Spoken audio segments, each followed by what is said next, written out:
The earnings conference call of Gland Pharma Limited.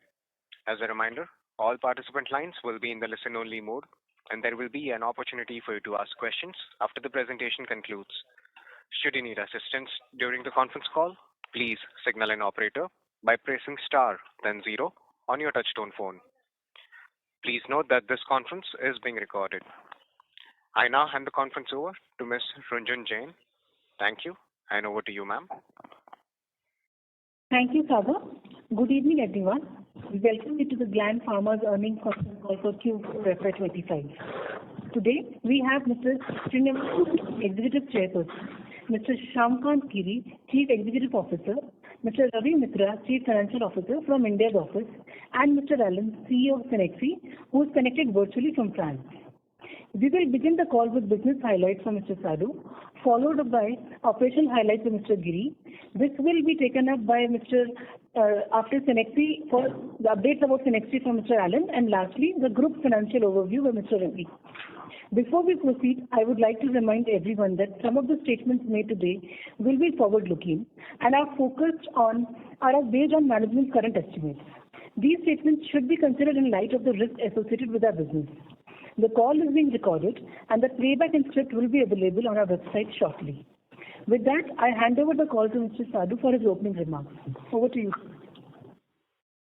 Thank you, Ranjan. Good evening, everyone. Thank you for joining us today. On behalf of Gland Pharma, I welcome you to our fourth quarter and full fiscal year 2025 earnings call. Let me begin by providing a strategic overview of the business, reflecting on the past year and outlining our vision for the company's future.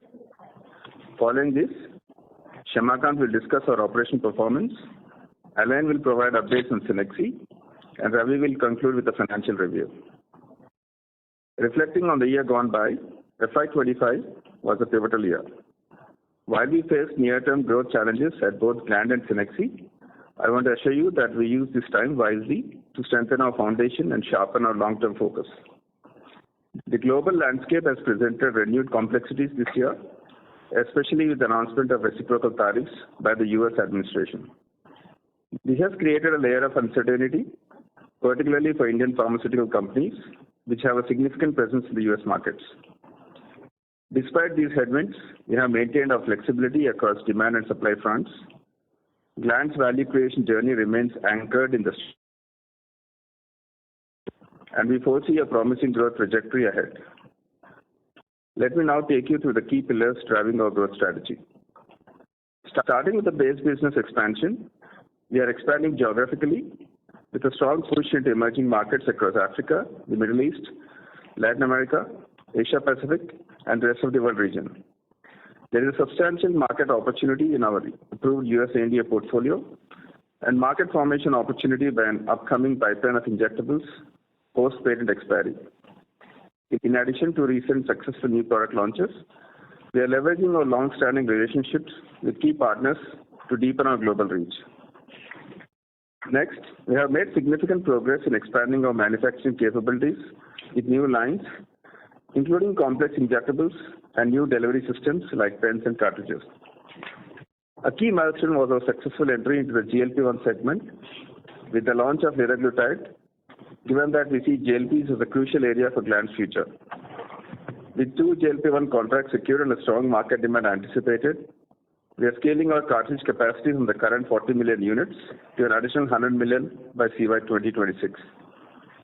We have broadened our capabilities to include suspensions, hormonal products, microsphere bulk, microsphere powder filling, while strategically focusing on ready-to-use products like dual and triple chamber bags. Importantly, we are also experiencing significant momentum in attracting major pharmaceutical companies interested in partnering with us for high-value formats like dry powders and have already successfully initiated several new CMO projects. Moving to our R&D and portfolio expansion efforts, our strategy spans 3 focus areas: in-house R&D, complex products, and a co-development model. Our in-house R&D covers a wide range of therapeutic areas, supported by 371 filled and approved ANDAs and 1748 global registrations. Our future pipeline now targets major therapies like ophthalmology, CNS, cardiology, with near-term generic opportunities covering a 1.25 billion market, which is about 40 new NDAs, a 1 to 3 year pipeline targeting 2.12 billion, and a longer-term pipeline in a 2.34 billion market. In total, our in-house pipeline includes 71 new NDAs with a 5.7 billion TAM. In FY25, we launched 31 new products in the US, and we expect this momentum to continue. Additionally, we filed 3 RTU infusion-backed products with 10 more in development as part of our 14 registered RTU-backed products targeting a $530 million US market. We are also focusing on additional complex injectables and have 19 products in this bucket, with 6 already launched and 3 more anticipated for approval, addressing an IQVIA market opportunity of approximately $6.5 billion. To accelerate our pipeline and portfolio expansion, we are pursuing co-development, wherein we are partnering with a specialty injectable development company for 15 products, out of which 6 are 505(b)(2) and 9 ANDA submissions, which are focusing on key therapeutic areas like immunology, chemoadjuvants, mineral supplements, pain management, endocrinology, and radio contrast agents. Gland is also building a robust CDMO setup for biologics, leveraging our existing biologics manufacturing capabilities. The biosimilars market is a significant driver in this effort. A key step in our strategic expansion into biologics is our collaboration with Dr. Reddy's Laboratories, which marks a significant step in this direction, with revenue contribution expected in FY26. Furthermore, we have progressed on a non-binding agreement for CDMO collaboration with Shanghai Henlius Biotech, positioning us as a secondary manufacturing site for some of their key biosimilar products. To support this and future growth in biologics, we are expanding our bioreactor capacity by 15,000 liters. These collaborations reaffirm our strategic focus and investment in the growing biologics CDMO area. Turning to Cenexi, while we encountered challenges with below expectation performance, however, we have made progress in defining its turnaround strategy. We recognize that the acquisition thesis has taken longer than expected to fructify, but our strategy to achieve robust growth and profitability remains centered on high-value products. This necessitates a deliberate shift from our previous business model of low-value, high-volume business, which constituted 70% of our current operations, towards higher-value products such as prefilled syringes, lyophilized vials, and ophthalmic gels. This evolution is expected to expand our net realizable value per unit and improve overall profitability. Cenexi's dedicated business development efforts are yielding results with the successful addition of new customers for prefilled syringes, vaccines, and lyophilized vials, aligning with this high-value focus. To facilitate these transformations, we are strategically investing in capacity enhancements and building business scale through increased automation. Finally, in parallel with our organic initiatives,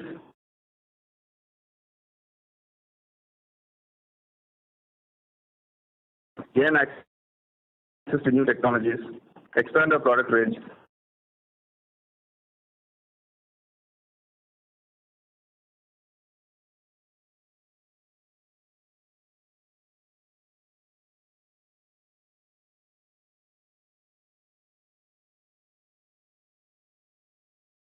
with this, I will now pass the call to our CEO. Thank you. Thank you, Mr. Sadhu. Good evening, everyone. Following my initial months at Gland, I have focused on understanding the business in depth and aligning our capabilities with the strategic levers that will drive our market position and branded value. Broadly, my priority has been to identify key areas of profitability enhancement and new avenues of growth. Before I outline the initiatives underway to strengthen RTU bag, dexamethasone, and new strains of vancomycin. Other regulated markets, primarily Europe, Canada, Australia, and New Zealand, grew by 4% and now constitute 23% of total revenues. The ROW market contributes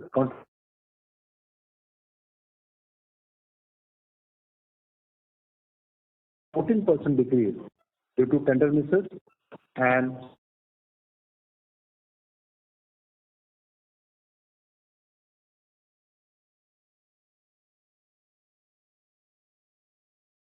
Q4FY25 R&D expenditure was rupees 503 million, or 4.9% of the base business revenue. For the full year, our R&D investment totaled rupees 1,922 million, that is 4.7% of base business revenue. On the compliance front, we received EIRs from the US FDA for our Dundigal and Pashamylaram facilities, confirming successful closure of recent inspections and reinforcing our commitment to stringent quality standards. It's been a challenging year for Cenexi. While foundational groundwork for a turnaround is in place, results have fallen short of expectation. Our Q4 FY25 revenue was euro 43 million, affected by lower production at the Fontenay facility. Encouragingly, our gross margin improved to 79% from 77% in the prior quarter. Alain will provide a detailed update, but we want to assure you of our intense focus on Cenexi and the implementation of necessary changes to improve its financial performance and achieve our strategic objectives. Finally, a brief update on the key priorities outlined last quarter. We have been fortifying our capabilities and global expansion potential. We are currently refining our strategic direction and growth blueprint to position Gland for sustained success. On the demand side, our priorities include enhancing our footprint and launching new products in high-value, high-growth ROW markets, leveraging our strength in specific therapeutic areas, and exploring inorganic opportunities to achieve significant growth in the India market. In the US, the primary focus remains on acquiring new customers and increasing our share of business with existing partners, supported by an accelerated portfolio strategy focused on co-development, in-licensing, and partnerships in high-value injectables and newer modalities. On the supply side, our priorities are centered towards maintaining quality and cost leadership. We are continuously improving our operational efficiency to preserve our competitiveness and industry-leading quality and compliance records. Sending our leadership team with critical hires and building capabilities across functions. With innovation, collaboration, and excellence as our guiding principle, I am encouraged by our progress and optimistic about Gland's trajectory. Your continued engagement and insights are invaluable as we move forward together to build value. With this, I would like to hand over to Alain for a more detailed update on Cenexi's performance. So over to you, Alain. Thank you, Mr. Giri, and good evening to everyone. As Mr. Sadhu and Mr. Giri outlined, Cenexi's performance showed marginal improvement over previous quarter, and we will continue to make calibrated progress towards achieving sustainable scale, with a dual aim of securing profitability and resolving the execution challenges seen in recent quarters. To provide a more granular perspective, let me walk you through key updates at the site level. Production at our Fontenay facility in Q4 was impacted by ongoing remediation activities following the ANSM inspection in Q3 financial year 2025, as well as the breakdown of two equipments that affected our performance in the first 2 months of the quarter. These disruptions led to reduced shipments and consequently lower sales figures.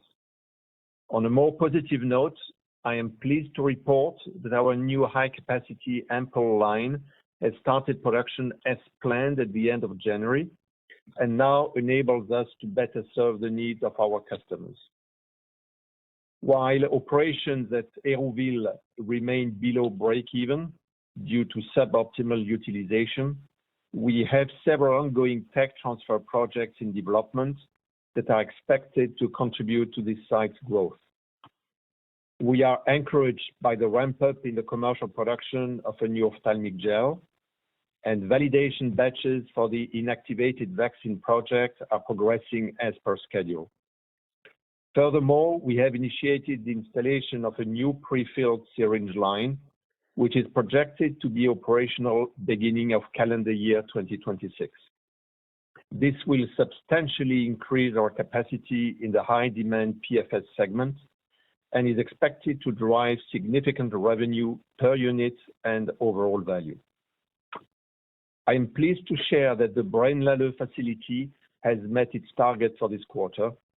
Our 2 new lyophilizers arrived on site and are being installed. Qualification for this new lyo capacity will be finalized at the end of the calendar year 2025. Additional vial and lyo capacities are also planned to be added in our Belgian site in the next 2 years. The long-term prospects for this business remain robust, with high-value projects in our tech transfer pipeline. Finally, our Oni site continues to deliver a strong performance thanks to a premium strategic positioning on hormones and anti-allergenic products market segments and strong operational execution.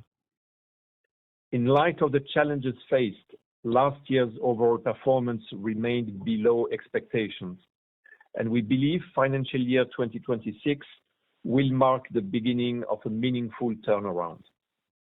We remain firmly focused on achieving our midterm objective of delivering positive EBITDA by Q3 financial year 2026.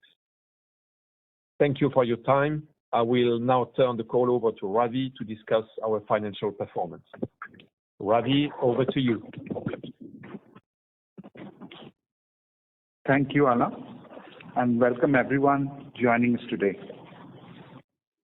We thank you for attending this call as we review our financial performance for the fourth quarter and the full fiscal year 2025. The FY25 revenues remain flat at rupees 56,165 million. However, a key positive was the marginal improvement in gross profit margins. Consolidated revenue for Q4FY25 declined as compared to previous year, while it improved from the trailing quarter of this year. This is driven by the reasons as mentioned by Giri in his commentary. In Q4FY25, our consolidated EBITDA margin improved to 24% from 23% in the corresponding period of FY24, led by base business and improvement in Cenexi's profitability. Our base business, excluding Cenexi, exhibited increase in EBITDA margin for Q4FY25, reaching 38% compared to 37% in the same period last year. This improvement was primarily driven by enhanced gross margins and more efficient cost management practices. At Cenexi, the losses reduced due to improvement in performance in this quarter. Our EBITDA for the ending March 25 amounted to rupees 12,689 million compared to INR 13,331 million in the previous fiscal year. The reported EBITDA margin for FY25 stood at 23% on a consolidated basis and 35% for our base business operations. While the base business margin improved due to better contribution and control in costs, Cenexi's lower performance in some quarters in this full year impacted the consolidated EBITDA margin by 1 percentage point. Gross margin for Q4 FY25 also reflected positive momentum, increasing to 66% from 61% in Q4 FY24, primarily due to higher contribution achieved in new launches and better raw material costs in few of the key products.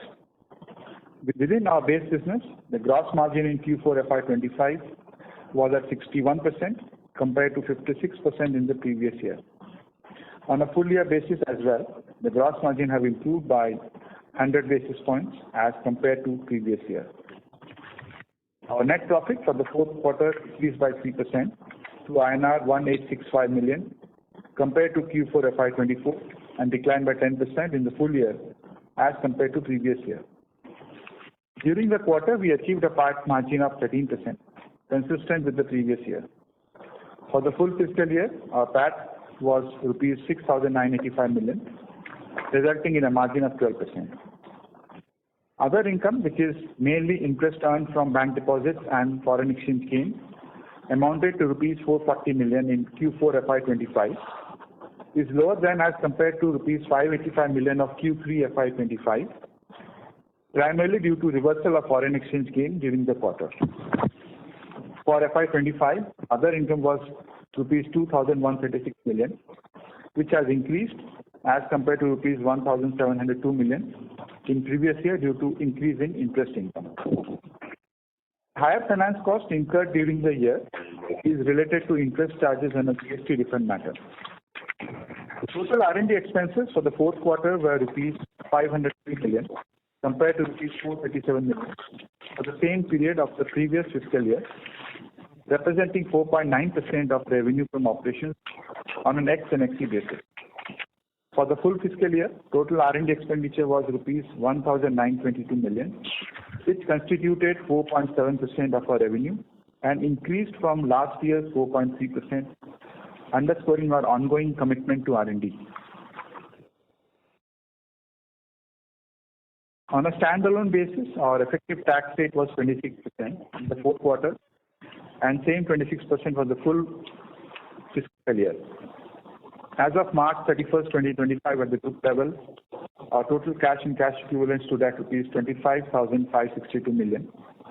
After accounting for Cenexi's debt, our net cash position was rupees 22,870 million. Cash flow from operations during FY25 was rupees 9,147 million. Working capital as of March 31st, 2025 was rupees 21,683 million. Our average cash conversion cycle improved to 172 days for the 12 months ending March 25, compared to 173 days in the corresponding period of the previous fiscal year. Total capex during the quarter amounted to rupees 886 million and full year FY25 amounted at rupees 3,938 million, allocated to Gland's Indian sites and Cenexi. In India, our growth capex is focused on expanding a new bag line and increasing packing capacity. We are also in the process of adding a new cartridge line at trendlyne, which will complement the existing cartridge line at our Bachmanadan site. As Ala mentioned, at Cenexi, we are investing in additional high-speed and new lines and lyos to enhance overall capabilities. With that, I would now like to request the moderator to open the lines for questions. Thank you. Thank you very much. We will now begin the question and answer session. Anyone who wishes to ask a question may press star, then one on their touchtone phone. If you wish to remove yourself from the question queue, you may press star, then two. Participants are requested to use handsets while asking a question. Ladies and gentlemen, we will wait for a moment while the question queue assembles. Again, if you wish to register for a question, please press star, then one. Our first question comes from the line of Neha Manpuria from Bank of America. Please go ahead. Yeah, thanks for taking my question. My first question, just a clarification. What would be the profit share milestone number for the quarter? I seem to have missed that.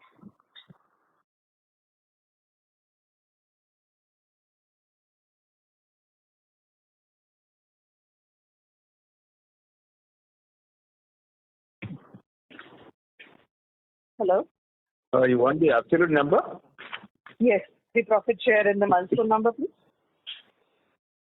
So it's about 145 crores. It's about 14% profit share. Okay. Milestone is 6%.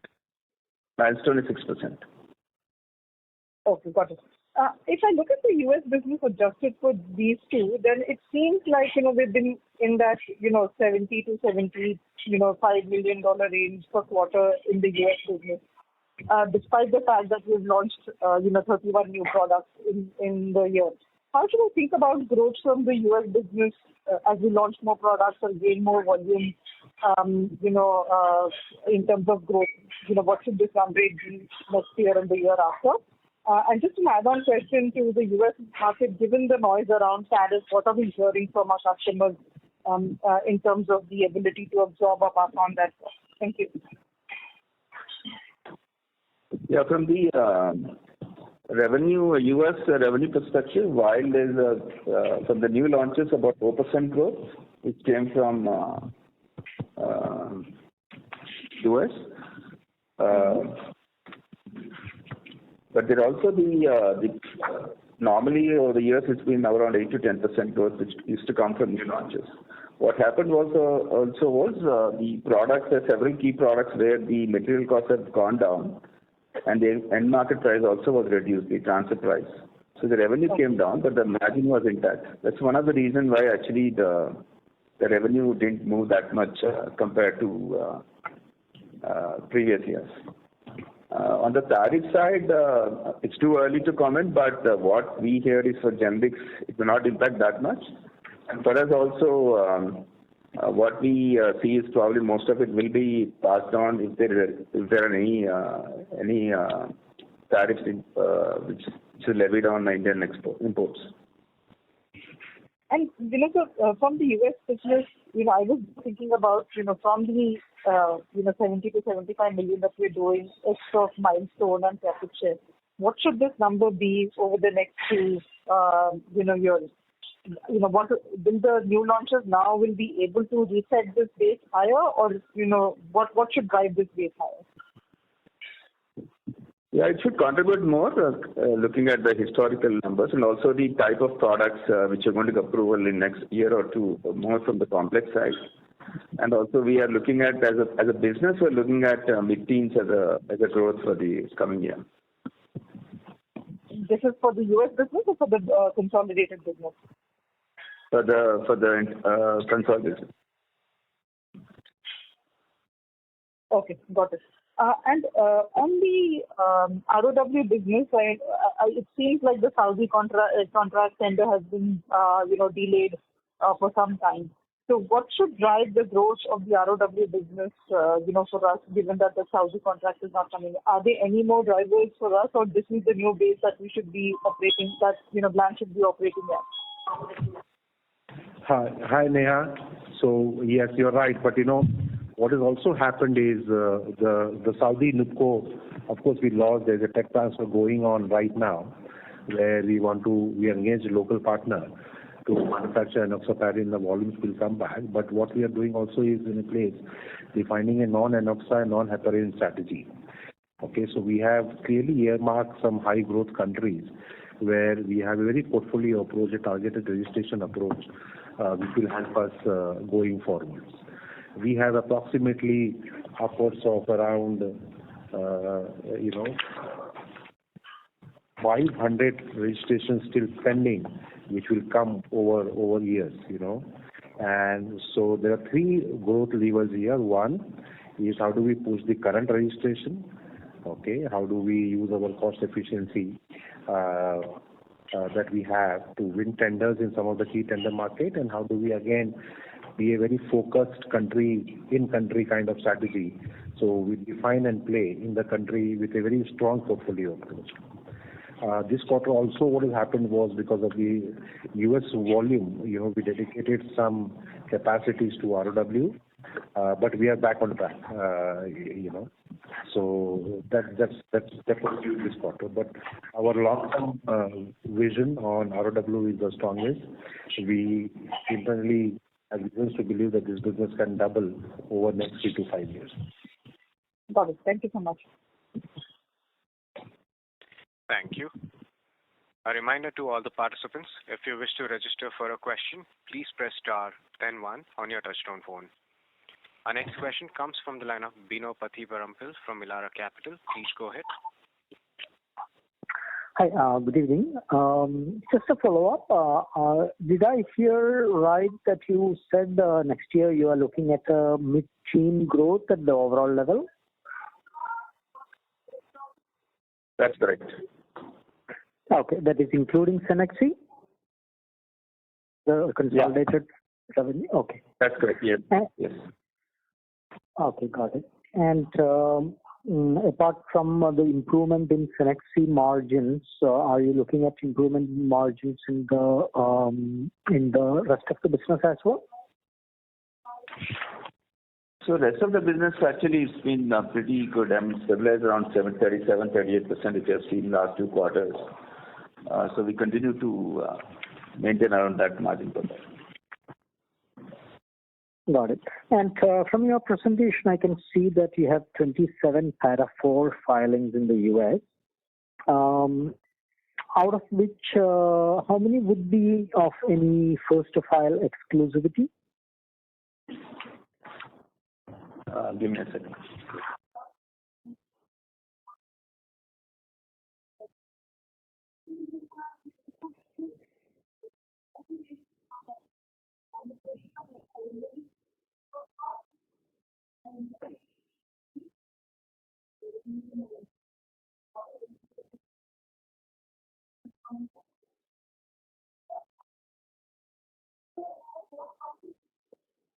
We can come back to you on that, to give you a precise data. Sure. More, I'm looking at any big exclusivity launch expected in the next couple of years, 26 or 27 as of financial years? Yeah, we'll come back to you on that. Yeah. Okay. Thank you. Thank you. Our next question comes from the line of Ashish from Everflow Partners. Please go ahead. Good evening to the management. So my first question is, what sort of growth could the GLP drug be for us in the coming year and over the next 2-3 years? Would they meaningfully accelerate our growth trajectory?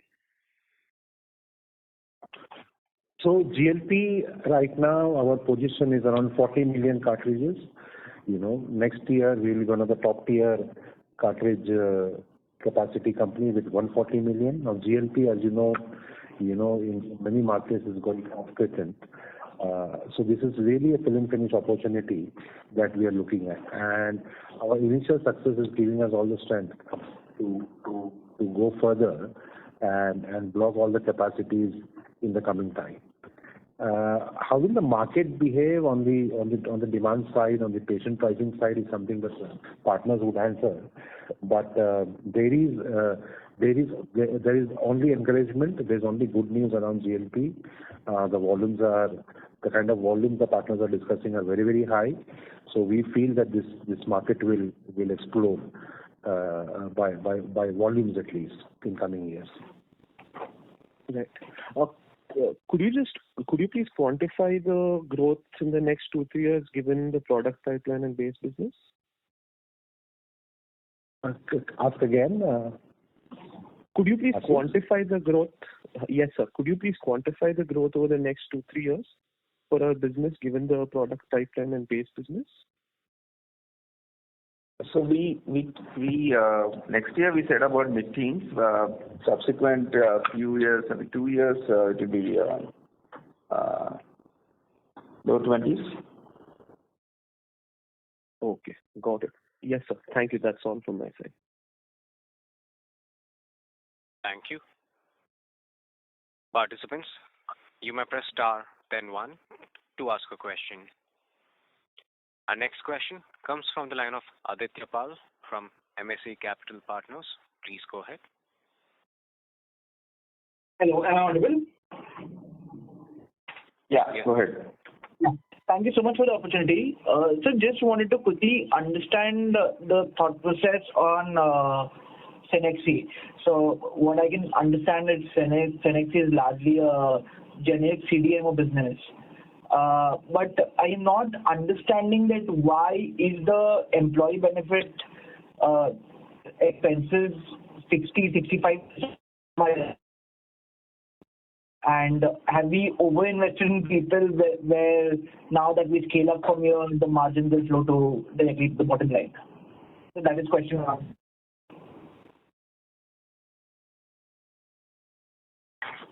Yeah, so the average cost of manpower in Europe is around 40. So comparatively, it's a bit more manpower is higher at Cenexi. I think that's the issue we need to address. But it's also related to how much revenue we are getting and how efficiently we can manufacture there. So with the investments we're making on the capex, so we are installing more efficient lines. That will give us a large throughput. At least, 2 sites have demand which is more than what we're able to supply today. With the new lines which are adding up, that should cover the revenue loss what we're having today. From the strategy perspective, if you see these are branded generics is one, the solid base and the volume base what we have, it's been very consistent over many years. That's the nature of the business. Second, also technology is what Gland do not have. They do have. They do make syringes of oncology products. They also have hormonal products. They do vaccines and some biologics products as well. So from technology perspective, they have additional things. That's the logic behind accepting. And of course, de-risking ourselves from our business in US, which is most of the business was in US, and to enter Europe, we need to have this kind of a business. So there are several reasons on why we acquired it. But yeah, from efficiency perspective, that's where we are focusing currently because, like you rightly said, the manpower cost as a percentage to revenue is quite high compared to the other companies in Europe. And so, so couple of questions, both are interlinked with each other. In your presentation, you said that we are planning to spend close to 60 odd million euros over the next 3 years in Cenexi. So one is that when will we achieve a double-digit EBITDA margin in this business, that is Cenexi? And what will be the ROCE of this business? Because if we are investing 60 million euros over the next 3 years, and the base business can do a 25-26% ROCE comfortably, and if you're not able to achieve that, then doesn't it not make sense to judiciously use the cash flows in investing for a gland-based business? So that is the thought process that I want to understand from the management.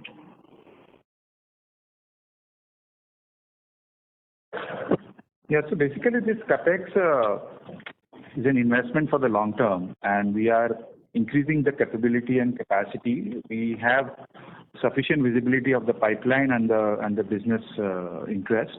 There's a strong funnel we have with the customers. So we will be spending this money next 2 to 3 years in building, like Alan mentioned, and we spoke about it. Is one is of course adding a new refill syringe line in HSC, which will entail a much better realization per unit sale than what currently we do.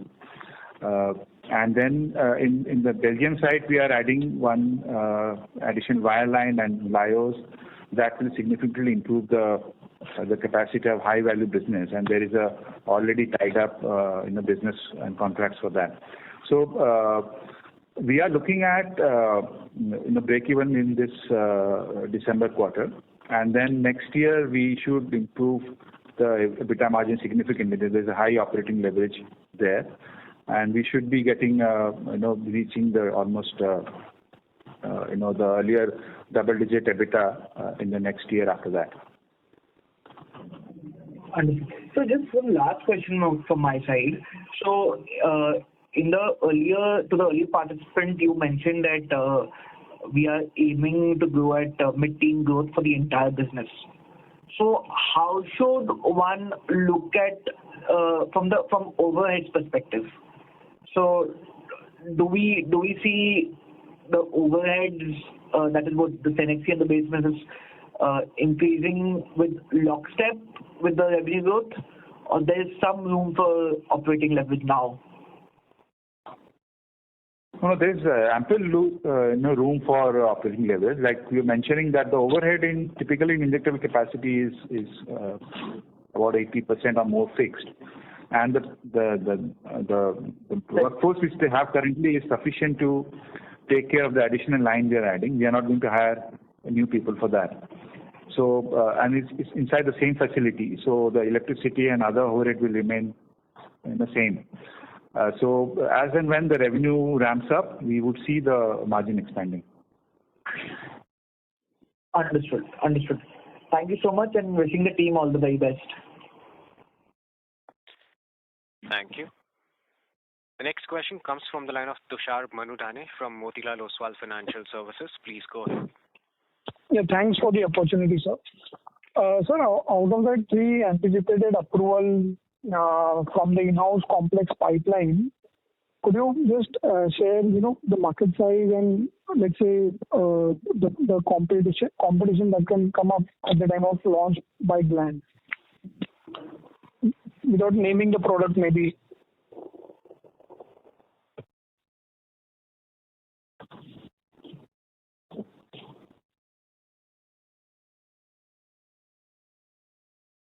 Hello? Yeah, so we have total 71 ANDAs in the pipeline with a TAM of around 5.71 million, of which our genericized portfolio has around 4.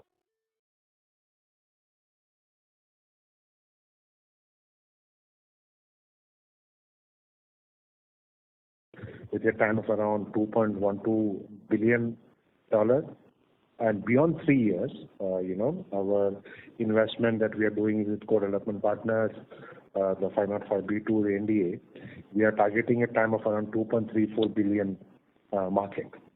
Okay, so if you see from an revenue standpoint, this year also 33 launches in the US. Our new launch give us more gross margin than the average gross margin. For example, we have 72% of gross margin only from the new launches as compared to the company average of 58%. And therefore, we are very focused on what to launch going forward. And yes, we are a manufacturer. So from a demand estimate standpoint, we do get forecasts and all from the partner company. So we are looking forward for, again, a similar kind of revenue contribution from new launches in the coming year. Sure, sir. How much would be the contribution from Enoxa and Heparin for fourth quarter and FY25 across the geographies? Give us a second. Yes, sir.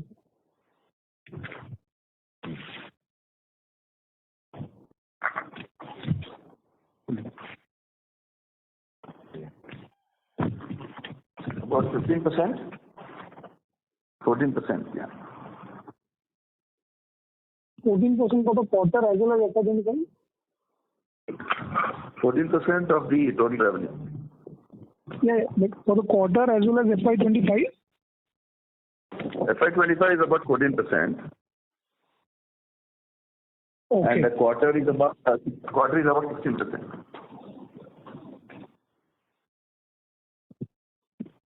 Sir, secondly, this milestone as well as profit share, if you see last couple of quarters, this quantum has increased on absolute basis as well. While it's difficult to predict per se, but how to think about this maybe for next few months? Are there any good products which can still sustain such kind of income for us? The milestone actually last quarter is lower than before because it will not be consistent on a quarter on quarter. It depends on what milestone we hit in that particular quarter. Some are signing milestones and some are when you hit filing or if it's a tech transfer, then if you close exhibit batches. So the timing will be different, but overall annual basis, if you see, it's more consistent. So I would say milestone you look at on a yearly basis. For profit share, it depends on how many launches we have done and how it has increased. If you see the launches what we've done in Q3 were more, almost I think 13 products we launched in Q3.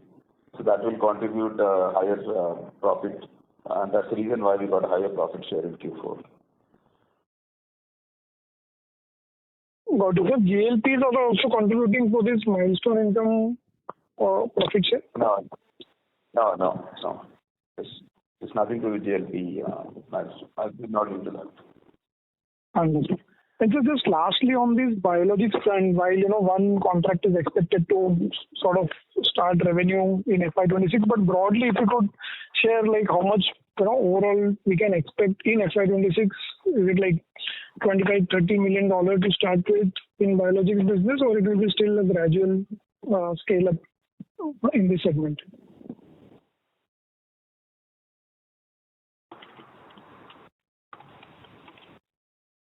Yeah, for FY26, it will be about 100 crores, I would say. Then it will gradually increase. Understood, sir. Thank you. That's it from my side. Thank you. Our next question comes from the line of Shyam Srinivasan from Goldman Sachs. Please go ahead. Yeah, good evening. Thank you for taking my question. Sir, when I look at the overall US revenue annually around 3,000 crore, 350 million, and I'm just trying to tie it up with the growth guidance. So we need to, I think US needs to grow at least 15% given the size. So we're looking at an additional $50 million of revenue. So just want to understand how is fiscal 26 different from 25? I thought we had a similar ambition to grow. So, and clearly the launch track record has been very strong. So is that what is going to be driving this 15, 16, 17% growth in the US, which we've not seen so far, but maybe it comes in 26. So what gives us that comfort on guidance? So FY26, overall, we are seeing 15% growth. It's a combination of some growth coming from Cenexi because, the numbers will improve that. They're already seeing that in last quarter. So some growth will come from there. Some growth will come from the new launches.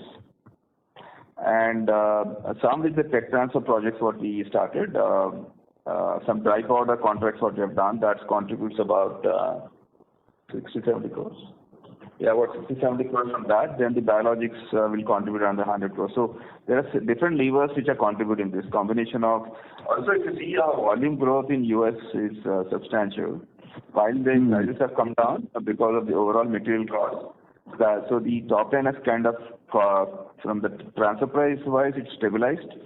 Now the volumes have gone up. Even if you look at our top 10 products, that has actually has grown around 24% in terms of volumes. So there's a lot of uptake in terms of our top products, especially even if you consider heparin, enoxaparin, not just these two, but there are several products where we got some newer contracts. So added to that, what's happening is what we have invested into the line time and also some of the R&D investments have gone into life cycle management of products.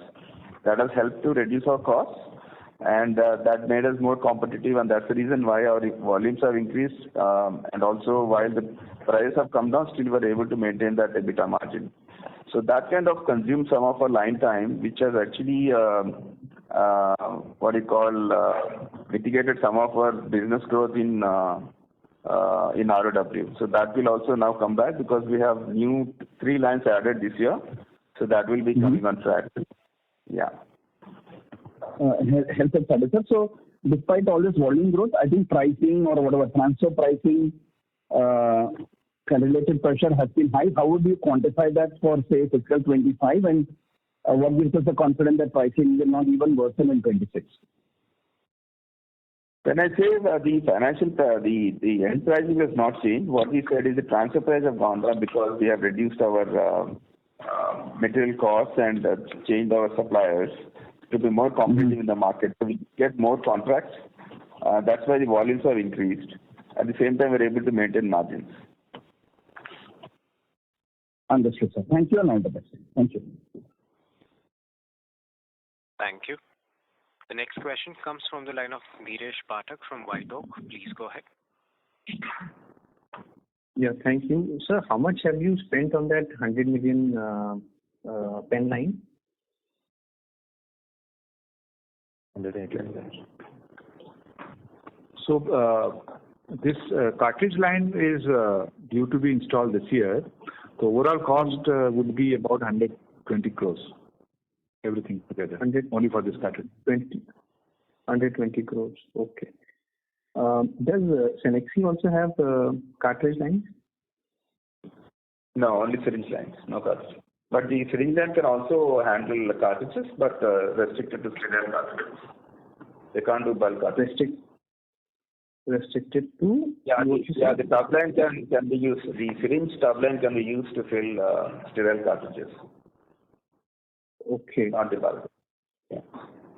Okay. Sir, just on Cenexi, so we paid 230 million euros. Then we are spending another 60 to enhance the capacity. Then another 30-40 in loss funding. We end up spending 350 million euros. Even if we do, 200 million revenue, double-digit EBITDA, barely making, and then if you add on that tax and maintenance capex, this looks like a very, even if we get to that milestone of, double digit, how much we have spent and the bandwidth and all that it has taken seems like a very poor capital allocation. So is this a business even worth pursuing based on whatever, obviously, benefit of hindsight and whatever your understanding is currently? Is it a business worth pursuing?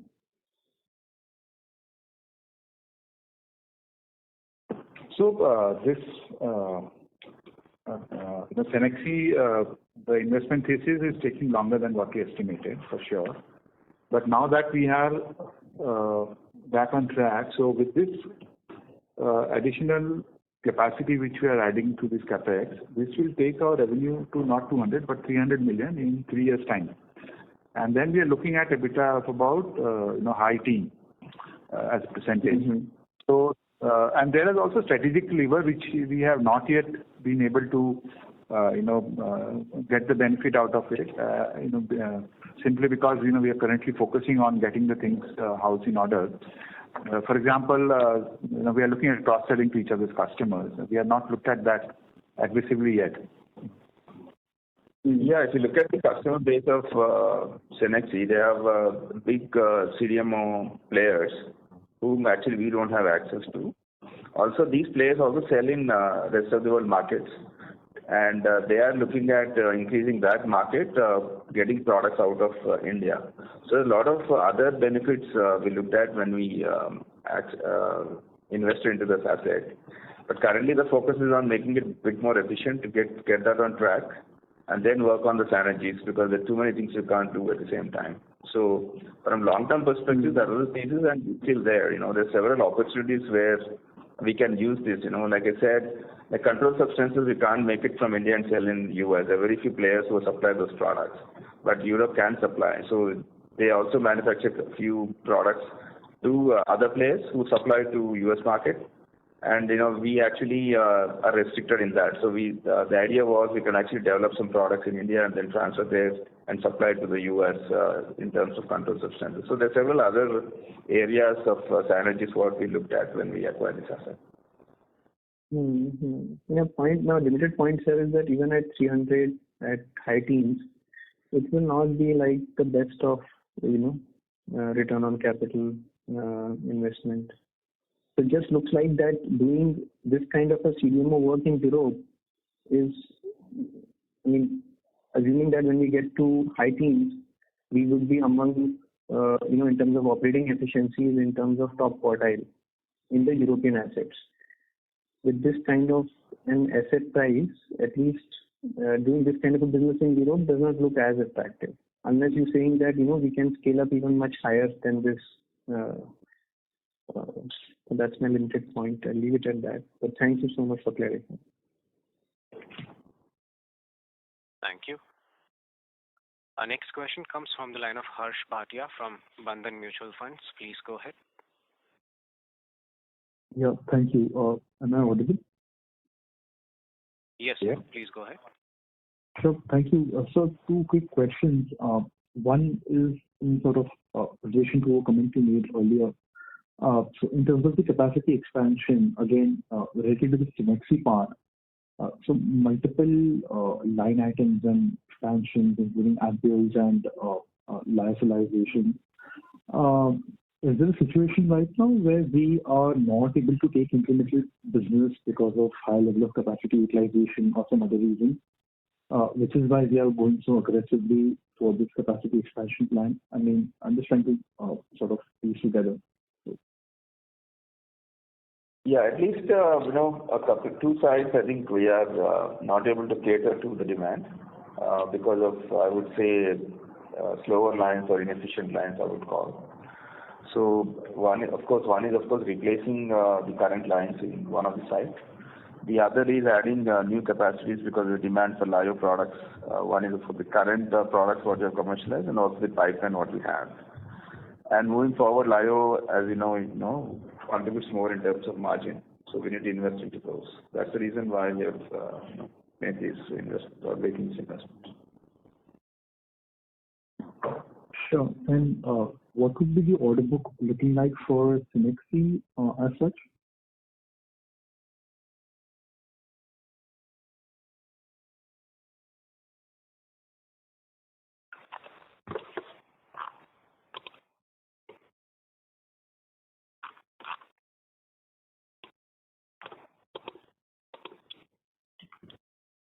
I have to come back to you. Give some time. Sure. So lastly, on the cottage capacity, so one could presume that a lot of that capacity, as things stand today, at least at the 40 million level, and possibly the incremental 100 million, a lot of that would already be booked to that extent. So in terms of the pricing part, if you could throw some more color, as well as is there some element of take or pay, because obviously your sales would depend on regulatory approvals, depending on market to market.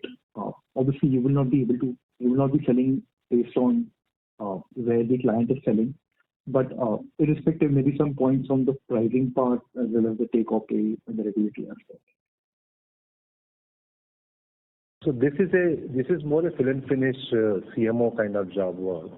We are speaking to four kinds of customers. Indian players who want to launch their GLP in global market, Indian players who want to launch their GLP in India market, global player who wants to launch their GLP in India market, and global market. Okay. On fill and finish standpoint, I'll give a range. The range is between $1 to $2. That's the range of fill and finish. And as we are preserving some capacities to give it to the best partner, so that the whole business is sustained, we did the deal with an Indian company for the global market. So this is what the sense is.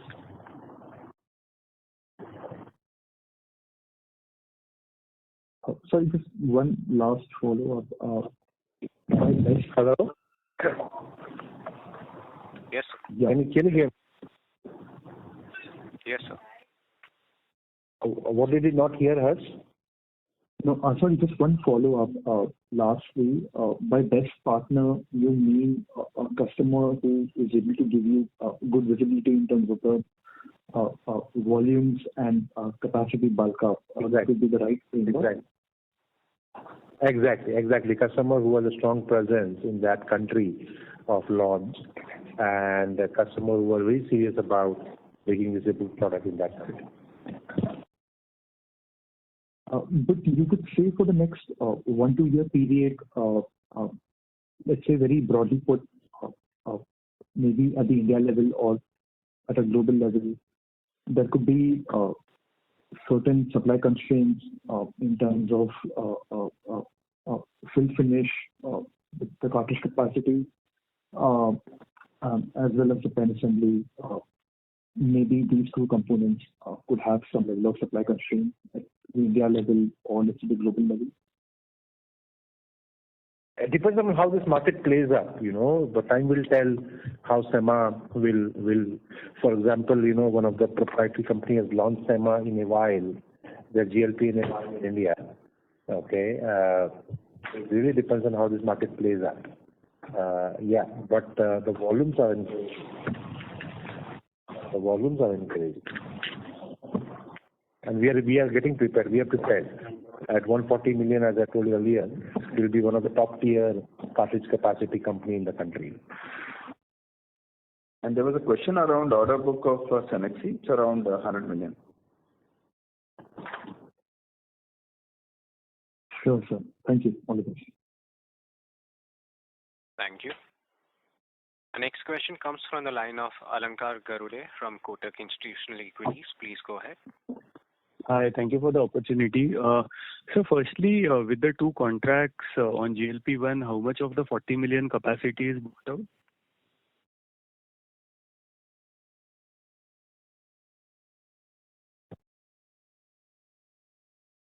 That will be, most of it is will be consumed. So that's the reason why we have invested in the second line. Because I think it will be in a phased manner, in the next few years. So the second line will up and running by end of this year. So this 40 million will not be enough for the new partnerships what we are going to enter. Got it, sir. So when you spoke about this $1-2 for the CMO fill finish on the pricing front, is there any annual repricing clause?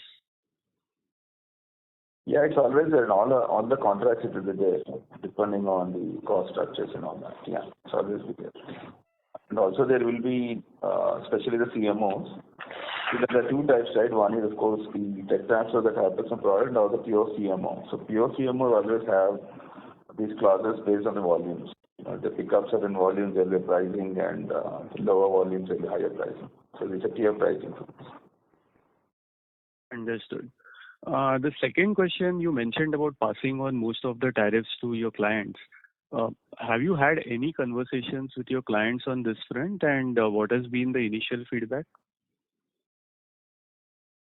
While there's no real concern from our partners, because if you really see the tariffs is on the transfer price, not on the end price, so the impact will be lesser. And there were a couple of conversations, but it was very clear that it will be passed on. Got it. And one final clarification. Did you mention double-digit EBITDA margin in Cenexi in FY27 or FY28? 27. Understood, sir. That's it from my side. Thank you. Thank you. Ladies and gentlemen, with the interest in time, we will be taking one last question from the line of Mr. Vivek Agarwal from Citigroup. Please go ahead. Thanks for the opportunity. So my question is on the US business. So this year in FY25, overall growth was almost flat.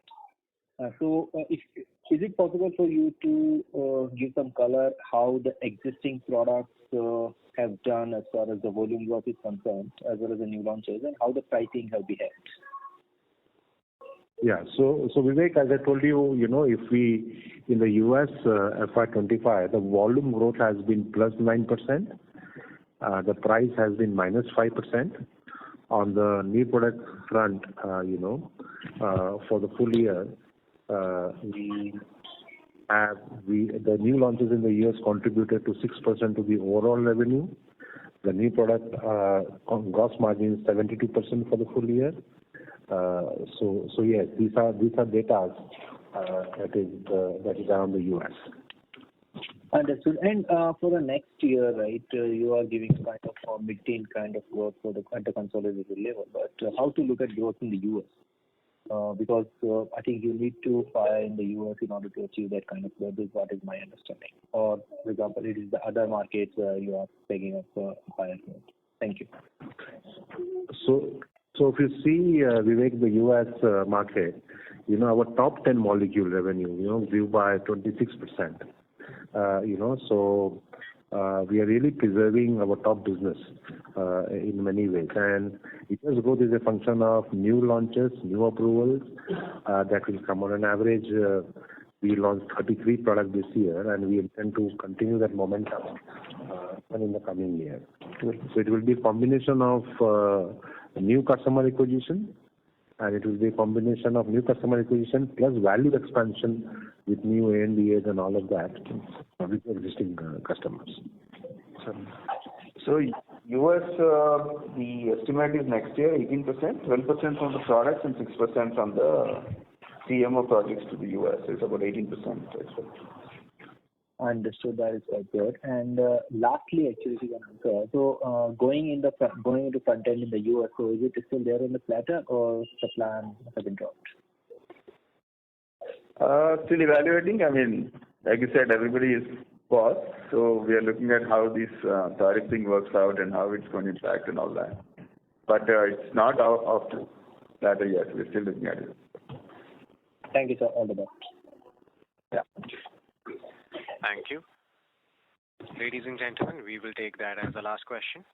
I will now hand the conference over to Ms. Runjhun Jain for closing comments.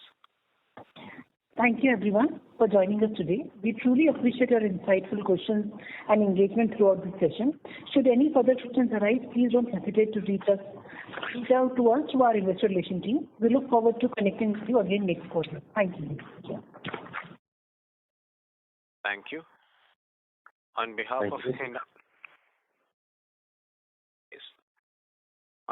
of Hindalco Industries Limited, that concludes this conference.